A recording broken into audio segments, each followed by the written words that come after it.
This happened about 2 years ago. I was 34 and had just started working at a high-security prison. I needed stability after everything I went through. The prison felt heavy, like it had a weight to it. The concrete walls were thick, and the hallways echoed with the buzzing of cameras.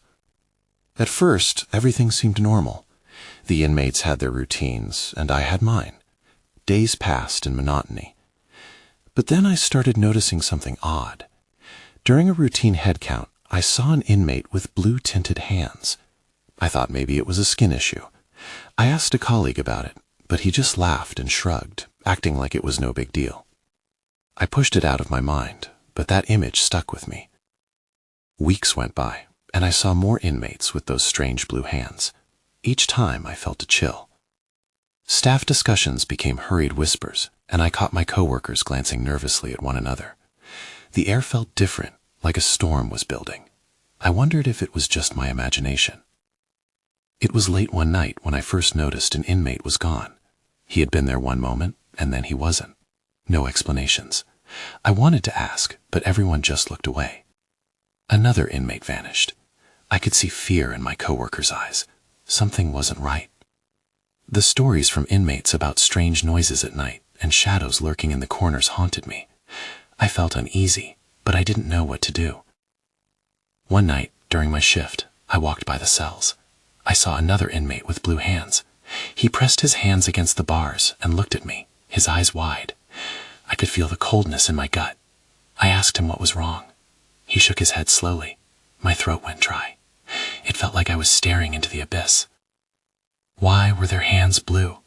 What happened to those who vanished? I wanted answers, but I felt trapped. I could sense something dark in the air.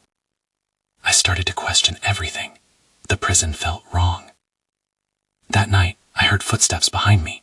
My heart raced as I turned, but the hallway was empty, just stark concrete under harsh lights. I walked on, trying to shake the feeling of being watched. Shadows danced to the edge of my vision. Then the heavy door behind me creaked open. I glanced back, but again, no one was there. Silence wrapped around me.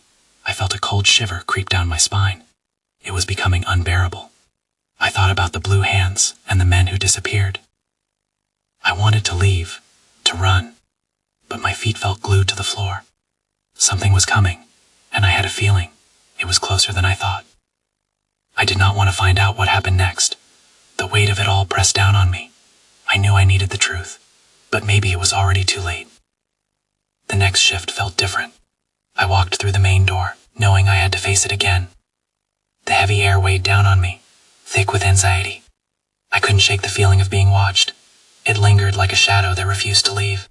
I made my way to the control room, hoping to get lost in the routine. My supervisor, Frank, was already there, staring at the monitors. His face was pale, and he didn't even acknowledge my arrival. The tension in the room was suffocating. I cleared my throat, trying to break the silence. "Hey, Frank, have you seen—" I hesitated, unsure how to finish. I didn't want to prompt another laugh or dismissive wave, but I needed to know about the blue hands. He shifted in his chair, glancing nervously at the screens. "They're just messing with you, you know that?" he said eventually, but his voice lacked conviction. I nodded, but doubt crept in. Maybe it was more than just a joke. The blue hands didn't add up. I took a deep breath and left the room, my heart pounding. I decided to make my rounds, hoping to gather more clues. As I walked past the cells, I noticed the inmates moving about. I focused on their faces, searching for signs of distress. Halfway through, I passed cell 14. That's when I saw it. A name scrawled on the wall in what looked like blue paint. I stepped closer, my breath shallow. I recognized the name, Marcus. He had vanished days ago. The sudden realization sent a chill through me. What if Marcus had once had blue hands? Trying to calm my racing mind, I looked around. No one seemed to notice. Then I noticed another name, Toby, freshly written, almost gleaming, as if it had just been done. My stomach knotted. Why were they marking their names like this? Was it a warning? Suddenly, I felt the air shift. I turned quickly, but the hallway was empty, just cells and concrete. The buzzing of the cameras felt louder now, like they were mocking me. I decided to keep going, but fear tightened my chest. I had to know what was happening to these men. I peeked into the next cell. The inmate sat against the wall, his hands blue, My heart stopped.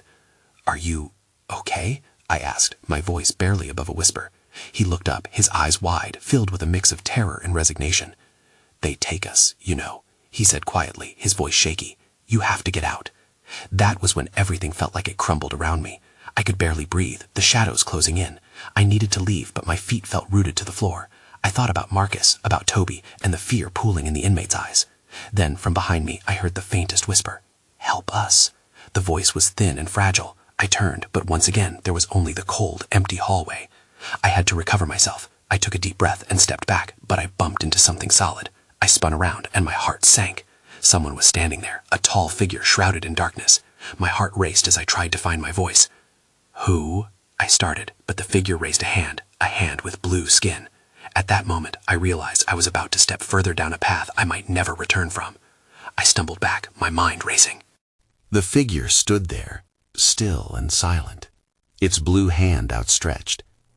I could hardly breathe, fear clawing at my throat. It felt like the world had narrowed down to that one moment. "Who are you?" I managed to whisper, my voice shaking. The figure didn't reply. Instead, it slowly lowered its hand and stepped closer. The dim light revealed more of its face, a twisted expression, contorted in pain. A memory flickered in my mind. I had seen this face before. It was Marcus. My stomach dropped as panic coursed through me. His eyes, once full of life, now seemed hollow, like a shell of the person he had been. "Marcus," I whispered, but the name barely left his lips before he raised his hand again. The skin shimmered like paint. The blue was almost electric in contrast to the gray concrete around us. I turned to run, but something pulled at my legs, almost as if the floor was holding me back. I struggled to break free, but fell to the ground, scrambling. I glanced back, and Marcus stood over me, his expression shifting from pain to something darker. "Don't run," he rasped, his voice like sandpaper. "You can't escape." Blood rushed in my ears as I pushed myself up and darted past him, sprinting down the corridor. The sound of my footsteps echoed unnaturally loud. I could feel the panic riding my back, urging me to move faster. I burst into the control room, slamming the door behind me. I leaned against it, gasping for air. Frank turned slowly, eyes wide. "What's going on?" His face lost color as I collapsed onto the floor. "Marcus," I said, pointing over my shoulder. He's not right. He's blue. He said I can't escape." Frank rubbed his face, but I could see the fear in his eyes. "You saw Marcus. No one's seen him in days. You shouldn't be out there alone." I tried to make sense of it all. "But he's changed. The inmates, they're being taken. He wanted me to stay." Frank stood up abruptly, pacing the room. "We need to warn the others. This can't be happening." "Warn them? About what?" My voice cracked. "They're already gone. The blue paint. It's like a mark. Who knows how many more? All those names." Frank stopped, suddenly still, and his expression turned serious. "We don't have much time. We need to find out if they're connected, if we can figure out the pattern." Before he could finish, the lights flickered, and the alarms began to blare. My heart sank. "What's happening?" "Lockdown," Frank said, moving to the control panel. My mind raced as I realized the implications. I remembered the whispers of the inmates and their blue skin. "They're coming for us, aren't they?" Just then, the power cut out, plunging us into darkness. The alarms faded to an unsettling silence, leaving only the sound of my heart pounding. And then I heard it, a soft tapping sound outside the door. "Help us," came a haunting chorus from the hallway. I glanced at Frank, panic etched on my face. "What now?" The tapping grew louder, relentless. It sounded like dozens of hands, maybe more, demanding entry. Something was waiting just beyond the door, and I feared it was only the beginning. I pressed my back against the door, fighting the urge to scream. The tapping turned into a scratching noise, fingernails clawing against the surface. I met Frank's eyes. They were wide, reflecting both terror and determination. "Stay quiet," he whispered, as he moved toward the windows, straining to see anything beyond the glass. I could hardly breathe, my mind racing with images of Marcus and the blue-skinned prisoners. What had happened to them? The sounds intensified. "Help us," they continued, but it was more than just a plea. It felt like a chaotic symphony of despair, layers of voices overlapping and merging into something sinister. "We need to lock down this room," Frank said, grabbing a chair and wedging it under the doorknob. "They can't get in." I nodded, my heart thumping. My thoughts shifted back to the halls beyond the door. What was out there? Were the inmates really transformed? I recalled Marcus's hollow gaze, how he had looked almost trapped. That's when the lights flickered back on, but the illumination was weak, casting eerie shadows that danced across the walls. The sound of scratching stopped abruptly, replaced by a low murmuring that echoed through the corridor. I felt a chill run down my spine. "Do you hear that?" I asked. The fear in me swelled like a balloon ready to burst. Frank nodded, eyes fixed on the windows. "I don't like this. We need to investigate." "Are you insane?" I replied, panic rising in my throat. "We can't just go out there. What if it's them?" But before I could argue further, the murmurs grew louder, clearer. "Let us in," they beckoned. Their voices were tinged with desperation, but beneath that was a chilling undertone of something darker. I glanced at the control panel. "What about the cameras? Can we see what's happening?" Frank cursed under his breath, moving quickly to the screen. He tapped frantically, trying to pull up the feeds, but the monitors only showed static. "No signal. It's been compromised." "Compromised?" My voice trembled. "What does that mean?" "It means something is wrong, really wrong," Frank said, turning away from the screen. He was pale, his hands shaking slightly. The murmurs changed, morphing into a chorus of familiar names. Marcus, Lisa, Jacob. I stumbled backwards, my breath hitching. "They know us." "Something's not right," Frank murmured, racing through the options in his mind. "We can't stay here. We have to get to the entrance. It might be our only chance." "Are you crazy? We could run right into—" "Right into what?" he snapped, his frustration boiling over. "We're already trapped. If we don't move, whatever's out there will find a way in." Before I had a chance to argue further, a loud crash sounded from outside, shaking the very walls. Frank froze. What was that? The chair I had propped against the door shook violently, as if something from the other side was trying to force its way in. My heart raced as I noticed the doorknob twisting back and forth. "Maybe we can hold it," I said, rushing toward Frank. But he was already moving, grabbing his equipment bag. "Hold it? We need to get out, like now." He reached for the emergency exit map. "We have to make it to the back stairs. It might lead us to the maintenance tunnels." I swallowed hard, dread pooling in my stomach.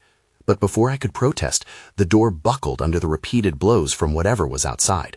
It was only a matter of time before it gave way. Frank glanced at me, determination in his eyes. On 3, we run for it. Run from what? I thought, but I nodded anyway, feeling the weight of uncertainty settle over me. 3, 2, 1, and then the door burst open.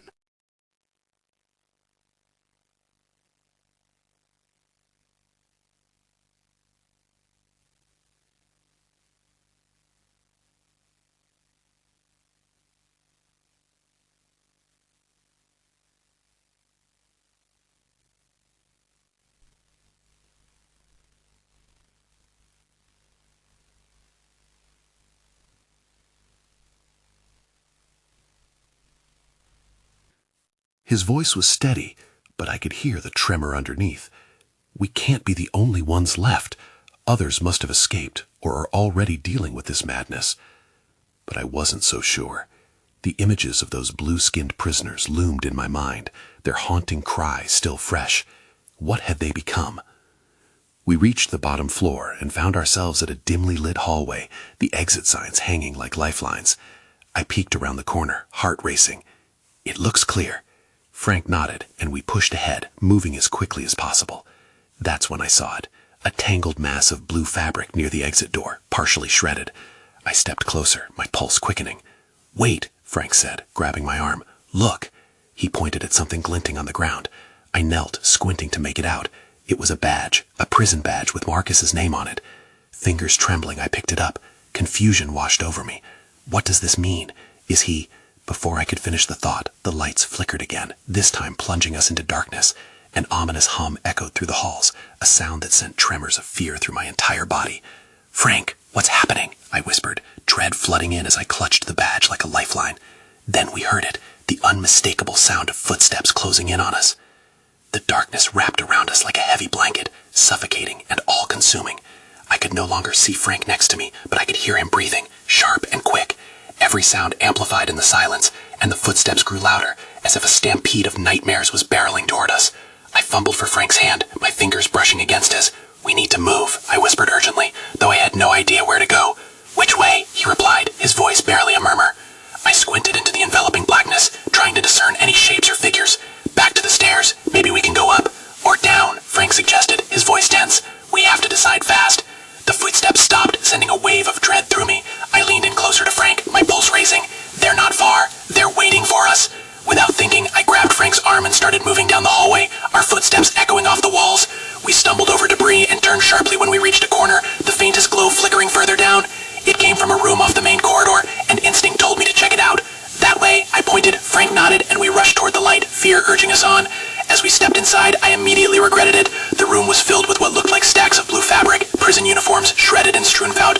My heart sank. What had happened here? "Look at this," Frank said, crouching beside a pile. He pulled out what appeared to be a journal, its pages dog-eared and stained. "Is that blood?" I whispered, recoiling. "It might be." Frank opened it. "It's all scribbled notes." Someone was trying to document this. He flipped to a page hastily scrawled with details about the blue-skinned figures. There were drawings, too, frighteningly vivid.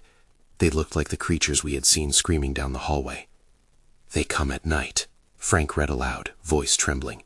"They want to join us. No escape." Chills ran down my spine. Would we end up like them? I felt the gravity of the badge in my pocket, a reminder of Marcus, and the fate worse than death that might await us. Suddenly, the hum returned, vibrating through the walls. "Frank!" Panic surged as I noticed the bags begin to stir, the uniforms shifting as if alive. "Run!" he yelled before I could formulate a plan. We bolted back into the hallway, but just as we turned, one of the figures emerged from the shadows, blocking our path. Its mouth opened wide, but there were no words, only a sound that felt like a vacuum sucking the air from my lungs. "Let us in," the creature howled, but in a voice that reverberated through my bones. I froze, terror gripping me. But Frank shoved me forward, racing in another direction, the figure's eyes burning bright behind us. "We need to find a way out," he shouted desperately as we scrambled through the maze of halls. My mind spun with despair. I feared for Marcus, for all of us. I could feel we were running out of time, and with each twist and turn, it became apparent we weren't just fleeing from something. We were plunged deeper into a nightmare where escape felt impossible. And then it hit me, a cold realization as I glanced back. What if they're not just blue-skinned figures? I panted. What if they want to take us too? But before I could voice my fear, the lights flickered back to life, harsh and blinding. And standing behind us, a dozen pairs of glowing eyes stared back. I stood frozen, the blinding light revealing a scene I wished I could unsee. The blue-skinned figures surrounded us, forming a tight circle, their glowing eyes pinning me in place. I could barely breathe. "What do they want?" Frank's voice broke through the haze of panic. "I don't know," I gasped. My mind raced, searching for answers amidst the chaos. The words from the journal echoed back to me. "They want to join us. No escape." The figures stepped forward, their movements eerily synchronized, each step echoing in the harsh light. I could see their features clearly now, skin the color of a twilight sky, eyes a burning, unnatural hue. They seemed almost human, but their mouths twisted into grim, mocking grins that sent chills down my spine. "We're not joining anyone," Frank shouted, stepping protectively in front of me. His bravado was admirable, but I could see the doubt in his eyes. "Let us in," the same figure from before demanded, its voice weaving through the air like a curse. "Join us or perish." "Stay back," I screamed, clenching my fists, feeling the weight of the badge in my pocket once again. "We don't want anything to do with you." "Silence," another creature hissed, moving closer. The air around us grew thick, as if the very atmosphere was alive with hostility. I glanced around, searching for a way out. The hallway behind us was a dead end now, blocked by two figures tramping towards us. Each seemed almost ready to pounce. I took a deep breath, feeling the adrenaline surge. "Frank, we need to find something to fight back with," I shouted, desperate. My eyes fell on a loose metal pipe lying on the ground. "Good idea," Frank nodded, his resolve hardening. He rushed to grab it, but I noticed with horror that the figures were closing in. Their grins grew wider, teeth too sharp and too many. "Time's up," one of them laughed, a high-pitched sound that echoed cruelly. I swung the pipe at the nearest figure, connecting with a loud clang. It stumbled backward, and for a moment I felt a flicker of hope, but the creature only grinned wider, unfazed. "We'll enjoy this," it snarled, the glowing eyes flickering with anticipation. Suddenly the lights began to flicker again, throwing our surroundings into chaos, as if the building itself was responding to their presence. There was a loud crack, and then one of the walls shifted, revealing a hidden doorway. "Go!" Frank shouted, and without a second thought, I clutched his arm and bolted toward the opening. My heart raced. We squeezed through just as a chorus of shrieks erupted behind us, and the figures lunged forward, too late.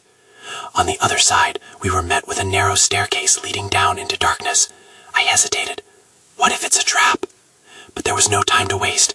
The sounds of their pursuit echoed behind us. "It's either this or them," Frank urged, and we plunged down the stairs, leaving the chaos of the figures behind. As we descended, panic flooded my mind. Was this leading us to safety or into a deeper terror? The darkness engulfed us once more. That's when I heard it, a whisper, almost a chant, rising from the depths below. "Join us! Join us!" The whispers grew louder as we reached the bottom of the stairs. It was a chilling symphony of voices, each one demanding us to join them. I couldn't shake the feeling of dread gnawing in my stomach. "Do you hear that?" I whispered to Frank. "I hear it," he replied, his face pale in the dim light. "What is it?" I didn't want to think about it. "We need a plan." We stood at the base of the staircase, surrounded by concrete walls that seemed to close in on us, suffocating. The air felt dense and stale, like it hadn't been disturbed in decades. I glanced around, searching for an exit, but it was too dark to see more than a few feet in front of us. "Let's keep moving," Frank urged, a hint of urgency in his voice. "Whatever is down here can be good." We proceeded slowly, picking our way through the darkness.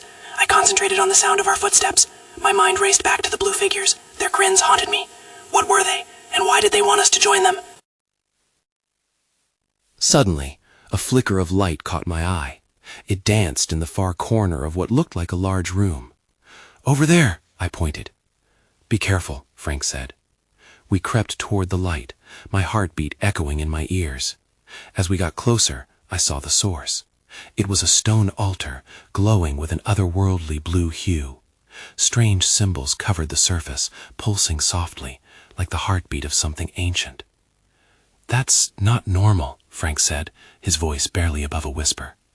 "No kidding," I shot back, trying to stifle my growing dread. "What do you think it means?" "Maybe it's a trap. We should—" Before he could finish, the atmosphere shifted. The chanting morphed into a mixture of laughter and disdain as shadows converged around us. I looked over my shoulder, and there they were, the blue figures, their eyes burning with renewed hunger, emerging from the darkness as if they had materialized from the very walls themselves. "Join us," one of them screeched, its voice layered with multiple tones, resonating deep within my bones. "You cannot escape. You will submit." "No!" I yelled, instinct kicking in. We backed away from the altar, but the figures kept advancing, their movements synchronized like a macabre dance. In a panic, I reached into my pocket for the badge again, feeling its cold weight. "Frank, what if it can help us?" With a momentary flicker of confusion, Frank said, "What are you talking about?" Before I could explain, another wave of figures lunged at us, their jaws snapping open. I grasped the badge tightly and shouted, "Back! Stay away from us!" The blue light from the badge flared to life, illuminating the room with a harsh brightness. The figures paused, seeming to recoil from it. But then I realized this wasn't just light, it was a weapon. "Use it!" Frank shouted. With a surge of courage, I raised the badge. "Get away from us!" The blue figures hesitated, their eyes flickering with confusion. It was a brief respite, a sliver of hope. But then the ground beneath us trembled. A roar echoed through the chamber, sending shockwaves through the walls. Something far worse than the blue figures was awakening. "Run!" Frank yelled, pulling me towards a darkened corridor that branched off from the altar. We took off, hearts pounding as the roar intensified behind us. I didn't know what was happening, but I knew one thing. I had to get us out before whatever it was could catch up. As we sprinted, I glanced back. The altar glowed brighter, and the figures were merging into something shadowy and colossal. Then everything went dark. I stumbled forward, disoriented. My hands reached out, desperate for something solid in the suffocating blackness. Frank was beside me, his presence a fragile anchor amid the chaos. "Where are we?" I gasped, trying to catch my breath. "I don't know," he panted back, fear threading through his voice. "Just keep moving." The darkness pressed in around us like a thick fog, stifling any sound other than our ragged breaths and the distant rumble of that terrifying roar. It felt like an eternity before I spotted a sliver of faint light ahead. I pointed, encouraging Frank to push toward it. "Over there," I said, my heartbeat quickening with hope. We reached the opening, a narrow passageway that led into another room, and skidded to a stop just inside. The flicker of light grew stronger here, revealing jagged stone walls adorned with more of those bizarre symbols, each one pulsating faintly, as if they were alive. "What is this place?" Frank asked, his eyes darting around, scanning for the figures. "I don't know, but we can't let them find us," I replied, my voice shaking. As the light illuminated the corners, I noticed something strange. Scattered along the ground were what looked like old photographs, torn and crumpled. I picked one up, my hands trembling slightly. The image was hazy, but I could make out the faces of people I didn't recognize, except for one. "Wait, I know this guy," I muttered, squinting at the photo. Frank stepped closer. "Who?" "It's Detective Bowers. He helped take down a major operation a few years back." A chill ran down my spine. "He disappeared after the case wrapped up. They said it was too dangerous for him to stay." "What do you mean, disappeared, like vanished?" Frank asked, his brow furrowing. "Yeah, just like them," I said, pointing toward the altar that loomed in my mind's eye. "We're in the same place where they were last seen. Whatever happened to the blue figures is connected to all of this." Suddenly, a loud crash echoed from behind us, and my heart dropped. The shadows of the blue figures danced at the edge of my vision, seeping into the passage behind us. Panic surged through me. We had to get out now. "Run!" I shouted again, but the passageway split into two, one path veering left, the other veering right. "Which way?" Frank yelled, sweat dripping down his face. I hesitated, glancing between the two. Something told me there was a truth hidden in the left corridor, but the right one looked less ominous. My instincts screamed to explore the left. "We go left," I cried out, barely waiting for Frank's nod before I dashed down the passage. As we accelerated deeper into the unknown, the shadows pursued us, their twisted laughter echoing behind us. I could feel the oppressive weight of their presence closing in. That's when I saw it, an iron door slightly ajar at the end of the hallway, a chance for escape. Or was it a trap? "Frank, the door," I yelled. "Go, go," he urged. We sprinted toward it, and just as I reached for the handle, I felt a sudden force pull me back, as if a cold hand snagged my ankle. I stumbled but regained my footing, heart racing, as I grabbed the door and yanked it open. In an instant, we were plunged into blinding light, and my last thought before crossing the threshold was a horrifying realization. Whoever was in control of this place didn't want us to leave. I stumbled into the light, blindness striking me like a punch. I felt Frank's hand gripping my arm, dragging me through. My heart raced in tandem with the rising panic in my chest. Had we escaped, or were we simply walking into a different trap? As the light dimmed, our surroundings began to take shape. We were in a large, empty room that felt eerily sterile compared to the chaos we had left behind. Flickering fluorescent lights buzzed overhead, casting a weird hue over pale gray walls and a floor that gleamed, strangely untouched by the horrors outside. I turned to Frank, my breath unsteady. "What is this place?" His eyes scanned the room before landing on a door at the far end. "I don't know, but we need to move. The darkness, it's still out there." As we approached the door, a gnawing sense of dread crept back. Just beyond those walls were the horrors we had witnessed, the blue figures, the whispers, all of it threatening to surface again. But this room felt different. There was a strange stillness, an unsettling calm that made my skin crawl. We reached the door and grabbed the handle, twisting it together. To our relief, it opened silently, revealing another hallway that stretched into shadows. Cautiously, we stepped through, acutely aware of every sound in the silence. I glanced back, half expecting to see the blue figures materializing, but the room was empty. Once in the hallway, we hurried down, our footsteps muted against the glossy floor. My mind raced with unanswered questions. Why were the figures blue? What had happened to the inmates? Was there even a way out, or was this a maze leading to our doom? We reached another door, marked with faded words that read, "Restricted access." I exchanged a worried glance with Frank before pushing it open. Inside was a smaller room filled with monitors flickering the same hazy feed Stagnation had seen before. "What are they showing?" Frank asked, eyes darting to each screen in disbelief. I moved closer and gasped at what I saw. The blue figures, caught on camera. They wandered the halls, their movements slow and deliberate, as if searching for something or someone. "They're looking for us," I whispered, horrified. But then I noticed something else. On a monitor to the right, the image was clearer. It showed a group of inmates, their hands blue, sitting in a dimly lit room, whispering frantically. muted, but their expressions told a story of desperation.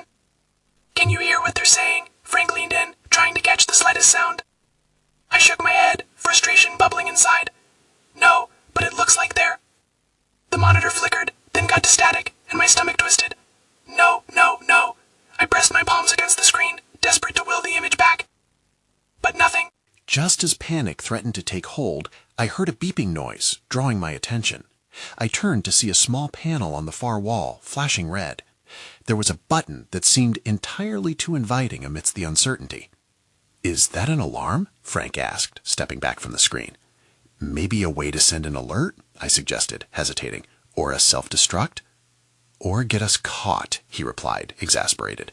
"We need a plan, not another trap." "I know, but we can't stay here." My nerves were fraying, the fear palpable.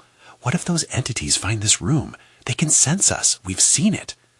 Suddenly, the monitors flickered back to life, revealing the prisoners staring straight into the camera. I froze, eyes wide. "They're looking at us. They know we're here." Frank stepped closer to the screen. "They're trapped. Those names? They're marking their fate. Maybe we can help them," he said, lifting his gaze back to mine. "But how?" My voice shook. "What if it's a trick? What if they're just like the others?" Before Frank could respond, the humming noise reverberated throughout the building again, louder this time, and we both turned quickly. The beeping intensified, lights flickering erratically. "It's happening again," Frank shouted, pushing back toward the door we had entered. "We need to get out before they come." But I hesitated, staring hard at the monitors. What if there was a thread of truth woven into this nightmare? Could we free the others? Or was this another manipulation? "Frank, wait! What if we could find out what happened? We could save them!" A crashing sound reverberated down the hallway, and I felt the vibrations through the floor. "There's no time," Frank yelled. "Whatever's coming is worse than any of this." But I couldn't shake the feeling. It tugged at the back of my mind, a thread that needed to be pulled. So I turned back to the panel and pressed the button. Everything happened in an instant. The room filled with low, pulsing light as alarms blared and messages began to flash across the screens. "Objective reached," one read. "Beginning extraction protocol." The room shook violently, and I stumbled, clutching the nearby desk. "What did I do?" I shouted, panic surging. Frank cursed under his breath and grabbed my arm, pulling me toward the exit. "Whatever it is, we have to run, now." The lights blared brighter, illuminating the doorway, just as a swarm of blue figures flooded into the room behind us, eyes glowing fiercely in the chaos. I felt a surge of adrenaline, a mix of fear and desperation propelling us forward. With no idea what our ultimate fate would be, we plunged through the exit. But before leaving, I glanced back one last time. The figures halted, momentarily still, watching us. Their faces twisted between anger and despair, almost human, lost, like Marcus. And then they fell silent. As Frank and I rushed down the hallway, a thought lingered in my mind, piercing the haze of panic. Were they ever truly gone? Or was we merely entering another layer of this hell? I could only hope we'd find an answer.